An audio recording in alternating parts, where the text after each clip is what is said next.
It is, at least in California. At the end of the day, a lot of what this election came down to was a plea to voters in California, sort of saying, "Do you want to stick with Gavin Newsom, or do you want to go to something more like Texas or Florida, where we're seeing, more cases with the Delta variant?" And I think the clear message from California voters was that they wanted to stick with Newsom. Yeah, and of course California is a very strongly democratic state. But what might this mean for broader efforts by President Biden? You know, he's really pushing for these vaccine mandates, restrictions, mask wearing to try and contain the Delta variant, where we're seeing numbers really rising significantly. You're right about California, right? It's just under 2/3 Democrat, which is a big Democratic stronghold.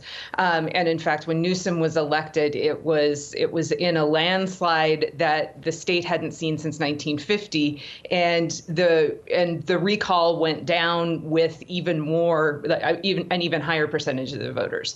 So I do think that one ought to contain what we're learning here about politics to California, which is a particularly very democratic state. Now, I think one of the big messages that came out here is worry about the COVID vaccine, worry about Donald Trump supporters is very motivating to Democratic voters. And I think that's something that the Biden administration will learn going forward, that these kinds of mask mandates may not change anybody's mind, but they get Democratic voters to vote, and that's an important piece of the electoral puzzle. Yeah, that was fascinating. They came out in very large numbers.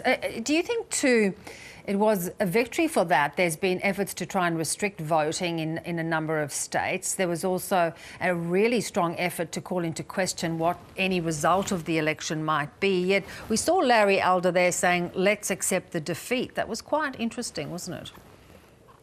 That, it's so funny because as a political scientist, I have always thought of that moment as just being kind of pomp that didn't really mean anything. But it's a very powerful thing that Larry Elder admitted defeat, right? That he said, this is what happened, and we're not going to continue to fight it. It's a scary moment, I think, in American politics that's what we've come to, that we have to be really grateful for electoral losers to acknowledge their loss. But yeah, we were hearing about people trying to contest the election in California if it didn't go against Newsom. And Larry Elder really nipped that in the bud by saying, if he's not a part of that process, it doesn't go forward. And that's a very good thing for democracy. Yeah. Interestingly enough, though, Donald Trump continues to propagate the myth that he actually won the election. And there are extraordinary revelations in a couple of new books, particularly one from Bob Woodward, who revealed moves by the top-ranking military officer to counter Donald Trump in those days after the election because they really thought he was going to go rogue. Yes, and it's very scary in terms of thinking about how democracies ought to operate, right? Because governments are really about having the power to wage war or to arrest people who steal your stuff. And the only thing that is different between a democracy and something that's not democratic is that there's somebody at the top who's been elected by the people to exert pressure on those folks, on the military, to make sure they're doing it in line with what the people want.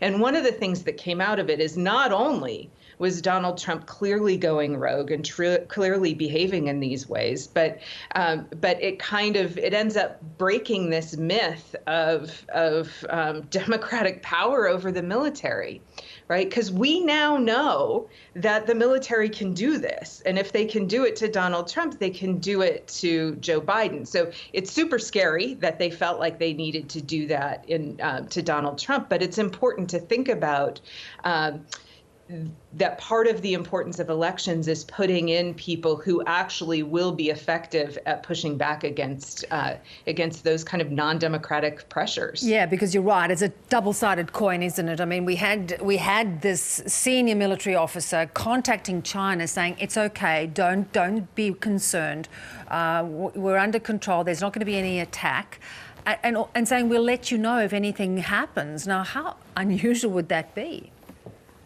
It's very strange. I have never heard of such a thing. And you're right. It's the response, I think, to from a lot of Americans is, A, thank God he did that, and B, oh man, he can do that, right? Yes. And so I think that's where that's where a lot of us are sitting. That that it sounds like there were people moving behind the scenes to prevent something really catastrophic, and that seems to be the story of the Trump administration that we're getting more and more of, and that's not good for democracy. No, it's going to be fascinating and also interesting because he's weighing up, as we know, this potential run again, and the Republicans are not sort of moving away from him. So it's fascinating times. Kristin, great to talk. Thanks so much.